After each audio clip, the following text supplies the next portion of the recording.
Cerca Teleeuropa sul tuo Play Store o Apple Store e scarica la nostra app. Disponibile per tutti gli utenti Android e Apple. Ti aspettiamo! Dunque la cronaca in apertura: è stato arrestato con l'accusa di omicidio stradale l'uomo alla guida dell'auto che ha tamponato una vettura incolonnata nel tratto catanzarese della A2. Si tratta di un 35enne marocchino risultato positivo all'alcol test. Nell'impatto una donna di 67 anni ha perso la vita. Le auto erano in coda per un altro incidente avvenuto tra Altilia e San Mango d'Aquino, in cui ha perso la vita il conducente di un autobus. È stato arrestato per omicidio stradale l'uomo che nel tratto catanzarese dell'autostrada del Mediterraneo ha violentemente tamponato l'auto che la precedeva, provocando la morte di una donna di 67 anni, Rita Ramondino, di Vibo Valentia. Una serata da incubo, quella di ieri sulla A2, per un doppio incidente è costato la vita a 2 persone.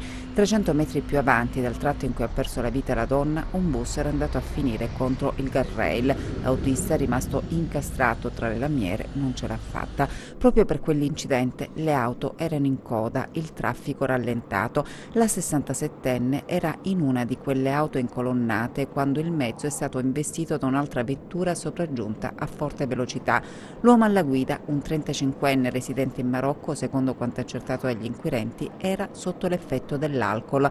Quando è scattato l'allarme per il doppio incidente avvenuto nel tratto del Catanzarese, la polizia stradale ha effettuato tutti i rilievi del caso, notando che l'uomo mostrava segni di uno stato di alterazione psicofisico. I ripetuti controlli hanno permesso di accertare l'alta presenza di alcol nel corpo dell'automobilista e l'elevata velocità al momento dell'incidente. Già in passato il 35enne era stato coinvolto in incidenti stradali per la sua guida e per l'assunzione di alcol. Oltre alla morte della donna, l'uomo ha anche provocato il ferimento delle altre persone presenti nella macchina che ha tamponato. Adesso dunque dovrà rispondere del reato di omicidio stradale. Cerca Teleeuropa sul tuo Play Store o Apple Store e scarica la nostra app. Disponibile per tutti gli utenti Android e Apple. Ti aspettiamo!